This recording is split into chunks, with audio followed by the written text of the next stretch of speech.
Christmas, the model for mission. John 17, verse 18. As you sent me into the world, so I have sent them into the world. There's a common theme throughout the Gospels, and highlighted a lot more easier and obvious, I think, in the Gospel of John, of this comparing between Jesus' life on earth, minus the significance of the cross, to his disciples' lives and therefore our lives as we live on this earth. And this portion of John 17, Jesus' prayer to the Father, really reflects that. There's a few times in it that it states this, as you have done this for me, God, I am doing the same for them. And in this case, in verse 18, as you have sent me, God, so Father, you have sent me into the world, so therefore I am sending them, the disciples, believers, into the world. And there's many things that Jesus shows us and points to us that we experience just as he did. And mission is one of them. You see, Jesus came into his world, a world that he had created, that was by him and for him and through him. And yet this world did not receive him. They plotted against him. He had no permanent home to rest his head. They trumped up false charges. They whipped and mocked him, and they put him on a Roman cross to die after 3 years of ministry. And the world does things to us. If we put our neck out on the line, when we put our head above the parapet, so to say, the world quickly want to shoot us down. That's persecution. It's not because of who you are as a person or an individual, but it's who you represent. And Jesus doesn't shy away from telling us that the world will hate you because of me. And so we've got to accept that and not be fearful of that. And this devotion wants to pinpoint these things. But you see, there's a worse danger that we need to fear other than what people think of us or what people can do to us. And the greatest danger is best summed up by Francis Xavier, a missionary in China, and he wrote a letter to Father Perez in the mid-16th century, and he says this: the danger of all dangers would be to lose trust and confidence in the mercy of God.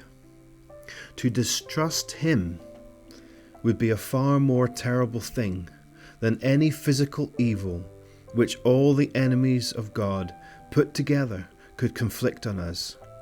For without God's permission, neither the devils nor their human ministers could hinder us in the slightest degree. And those are strong words, and just re-emphasize the point. He's saying the biggest danger that missionaries or Christians can face is to lose trust and confidence in the mercy of God. To Xavier, that was far more than shying away from a gospel, or shying away because we fear someone else or we fear death itself. Fear losing trust and confidence in God. And the ironic thing to that is that if we lose trust and confidence in God, it's why we do fear speaking out the gospel or shying away from saying that we are followers of Christ. And so it's a topsy-turvy table there, I think. And so the greatest danger a missionary faces is not death, but to distrust the mercy of God. If that danger is avoided, then all other dangers lose their sting. Because as we've already looked at, death has lost its sting. Christ escaped this danger, the danger of distrusting God. And therefore God has highly exalted him as he so you. So as God has highly exalted Jesus, we too will be exalted when we meet him, when we are with him. He will lift us up, he will draw us out, and he will gather us in the air to be with him, to see him just as he is.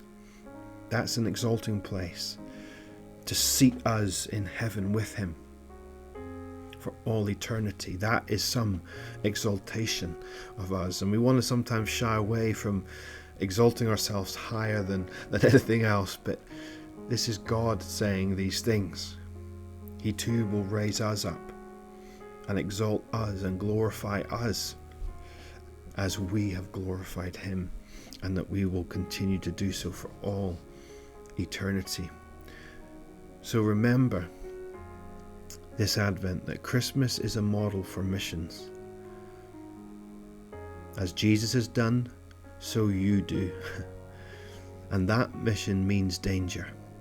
And the greatest danger is distrusting God's mercy. If we succumb to this, then all is lost. If we don't trust God and his word that he is with us and he protects us and is a greater place for us, we are in danger ourselves of our very faith. But conquer this. Trust in him and all his ways. Believe that he is the way, the truth, and the life, and nothing can harm you for all eternity. Why do I say that? Well, I came across this quote. J.W. Alexander says this: each instant of present labour is to be graciously repaid with 1,000,000 years of glory.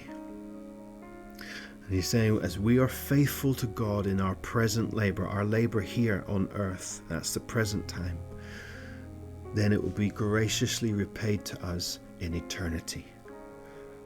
And that's how we live our life, and especially how we live our life in view of mission.